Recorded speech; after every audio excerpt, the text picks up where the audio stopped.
Hello guys, स्वागत है आप सबका। तो आज हम बात करेंगे अदानी एनर्जी सॉल्यूशन की, और यहाँ पर आज के दिन क्यों गिरावट हुई उसके ऊपर चर्चा करेंगे। कल ही हमने बात की थी। सबसे पहले अगर आप नए हैं इस चैनल के ऊपर तो सब्सक्राइब जरूर कर लें हमारे चैनल को। इसके ऊपर हम डेली टेक्निकल चार्ट के ऊपर एनालिसिस करते हैं।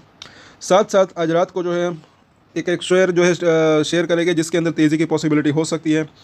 टाइम टू टाइम ऐसे ही शेयर जो है स्टॉक हम शेयर करते हैं जिसके अंदर तेज़ी की पॉसिबिलिटी हो सकती है। तो सब्सक्राइब जरूर करें हमारे चैनल को और शेयर भी जरूर करें अपने दोस्तों के साथ। चलिए यहाँ पर देखें तो 1030 का प्राइस है और टेक्निकल चार्ट जो है काफ़ी यूज़फुल रह सकते हैं। पिछली बार भी हमने बात की थी जब शुक्रवार को या शनिवार को वीडियो बनाया था कि तेज़ी आ सकती है, बाउंस बैक आया। साथ साथ कल के दिन हमने बात की थी कि अब थोड़ा कंसोलिडेशन हो सकता है, क्योंकि यहाँ पर एक जो है, पहले तो हम आज के कारोबार की बात करें तो 5 लाख के आसपास की डिलीवरी उठी।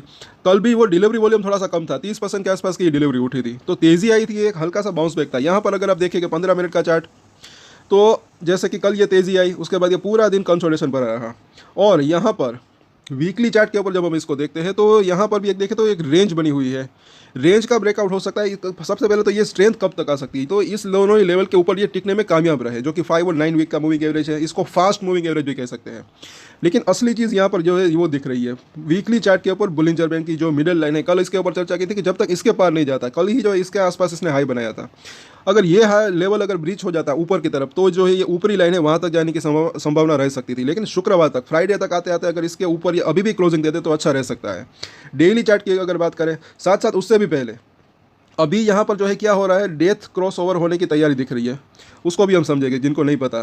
पहले जो है वो गोल्डन क्रॉस ओवर हुआ था, लेकिन डेथ क्रॉस ओवर होता है तो क्या हो सकता है वो हम देखेंगे। सपोर्ट इसका मेजर एरिया जो है वो 930 रुपये के आसपास का जोन दिख रहा है। वो तो अगर वर्स्ट केस सिनेरियो की बात करें तब हो सकता है, अगर शॉर्ट टर्म की हम बात करें बाजार के अंदर गिरावट आती है तो हो सकता है। अदरवाइज तो 1980 के आसपास अच्छा सपोर्ट दिख रहा है। यहाँ पर भी अगर देखें डेली चार्ट के ऊपर तो निचली लाइन जो है ये यहाँ पर जो 1000 रुपये के आसपास का सपोर्ट दिख रहा है, बिल्कुल उसी लेवल के आसपास सपोर्ट लिया, बाउंस बैक आया। यहाँ पर हुआ क्या कि ये ऊपर तक, यहाँ तक नहीं आ पाया जो इसकी मिडिल लाइन है बुलिंजर बैंक की, क्योंकि वीकली चार्ट के ऊपर हमने देखा कि 1050 के आसपास इसकी मिडिल लाइन है और यहाँ पर भी इसकी ऊपरी लाइन 1140 के आसपास है। तो अभी ये लाइन जो है वो नीचे आ रही है, जो रजिस्टेंस है वो नीचे आ रहा है, तो थोड़ा कंसोलिडेशन जोन में अभी भी ये रह सकता है, ऐसा लग रहा है कहीं ना कहीं। लेकिन जिनको भी नीचे खरीदना है उनको एक अच्छी अपॉर्चुनिटी भी मिल सकती है अगर नीचे आता है तो। इसीलिए मैंने कहा कि अगर डेली इसके ऊपर नज़र रखते हैं तो ज़्यादा बेहतर रह सकता है। अभी यहाँ पर देखिए MACD को, तो ये जो बेरिश क्रॉस ओवर हुआ था, आज भी जो है ये थोड़ा सा एक स्ट्रेंथ दिखाने की कोशिश हो रही है। अभी तक हुआ नहीं, थोड़ा सा छोटा बार बना है कल के मुकाबले, ये जो गुलाबी कलर का बार है। तो कुछ लेवल्स को पार कर दे 1060, 70, 80 को, तो जो है इसके अंदर वापस से एक बुलिश क्रॉसओवर होने की संभावना रह सकती है। पहले तो 1060, 70, 80, उसके बाद 1100, 1130 का लेवल वो पार हो जाए तब बेहतर रह सकता है, ऐसा लग रहा है। और RSI को देखें तो 43 के आसपास है। और यहाँ पर ज़रा देखें इसको जो है, अब ये 50 दिन का मूविंग एवरेज, 200 दिन का मूविंग एवरेज, पहले यहाँ पर ये गोल्डन क्रॉसओवर हुआ था, उसके बाद इसके नीचे आया। तब हमने बात की थी कि अब इसके लगातार ऊपर अगर टिकने में कामयाब रहे तो तेज़ी और आने की संभावना रह सकती है। लेकिन हुआ क्या, थोड़ा सा ये इसके अंदर कंसोलिडेशन शुरू हुआ, ये प्रॉफिट बुकिंग तो आई। और ये भी हमने यहाँ पर बात की थी जब ये 1350 रुपये के आसपास था, फिर ये 1200 रुपये के आसपास था, फिर ये यहाँ पर था 1130 के आसपास के। प्रॉफिट बुकिंग या करेक्शन आ सकता है क्योंकि ये ऐसा होता रहता है। सो अब अगर ये यहाँ पर ये 50 दिन का मूविंग एवरेज, 200 दिन के मूविंग एवरेज को नीचे इस तरीके से काट कर आता है तो इसको डेथ क्रॉसओवर कह सकते हैं।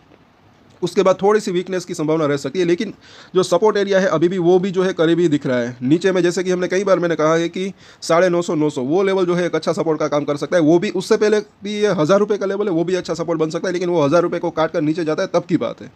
और अब तक ये डेथ क्रॉसओवर हुआ नहीं है, लेकिन अगर आगे चलकर होता है तब की बात है, क्योंकि अगर लगातार इन दोनों ही मूविंग एवरेज के नीचे बना रहता है तो ये डेथ क्रॉसओवर हो सकता है। गोल्डन क्रॉसओवर ये हुआ था और इसका ऑपोजिट जो है ये डेथ क्रॉसओवर इसको आप कह सकते हैं। अब इसका सपोर्ट और रेजिस्टेंस अभी देख लेते हैं। साथ साथ अभी इसके अंदर ये 5 और 9 डेज का मूविंग एवरेज, उसको काट कर ऊपर निकलने में इसको दिक्कत हो रही है। पिछली बार भी यहाँ पर भी वही हुआ था, एक दिन बस इसके ऊपर इसने क्लोजिंग दी थी, उसके बाद नीचे चला आया था। इसके ऊपर भी अगर ये निकलने में कामयाब रहता है, जो कि ये बिल्कुल पास ही का लेवल है, तो भी वो स्ट्रेंथ वापस आ सकती है। लेकिन इसकी थोड़ी सी अभी यहाँ पर एक संभावना कम दिख रही है।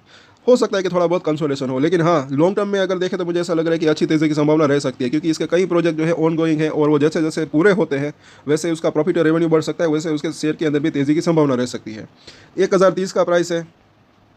अभी यहाँ पर देखें तो नीचे में सपोर्ट की बात करें तो 1000 के आसपास का जोन कल ही हमने बात की थी, अगर आपको याद होगा 1020, बिल्कुल आज वहीं पर सपोर्ट लिया है इसने। पहला सपोर्ट एरिया यही हमने बात की थी, अगर आप हमारे रेगुलर वीडियोस होंगे तो आपको पता होगा। अब यहाँ पर जो सपोर्ट दिख रहा है 1000, उसके बाद 975, उसके नीचे in the worst case scenario की बात करें तो 950 से 900 का लेवल, तो ये इसके जो है सपोर्ट जोन दिख रहे हैं। और रजिस्ट्रेशन की बात करें तो पहला रजिस्ट्रेशन 1055 के आसपास का, उसके बाद जो है 1080 के आसपास का जोन, उसके ऊपर ये 1100 से लेकर 1130 का जोन। तो ये अभी इसके नज़दीकी रजिस्ट्रेशन दिख रहे हैं। ये लेवल पार होता है फिर इसके अंदर अच्छी तेज़ी की संभावना रह सकती है। और वो वीडियो भी जो है रात को जो हम शेयर करेंगे वो भी आप चाहे तो देख सकते हैं। आज के वीडियो में इतना ही। और एक स्टैंडर्ड डिस्क्लेमर जो कि मैं हमेशा देता हूँ, आप कोई भी ट्रेड ले उससे पहले अपनी रिसर्च करें, अपने फाइनेंशियल एडवाइजर की सलाह ले, उसके बाद ही कोई डिसीजन ले, और डिसीजन ले तो उसकी जिम्मेदारी मैच्योरिटी के साथ खुद ही ले। ये वीडियो मैंने एजुकेशन पर्पस के लिए बनाई, मेरी तरफ से कोई बाय या सेल की रिकमेंडेशन नहीं है। Thank you.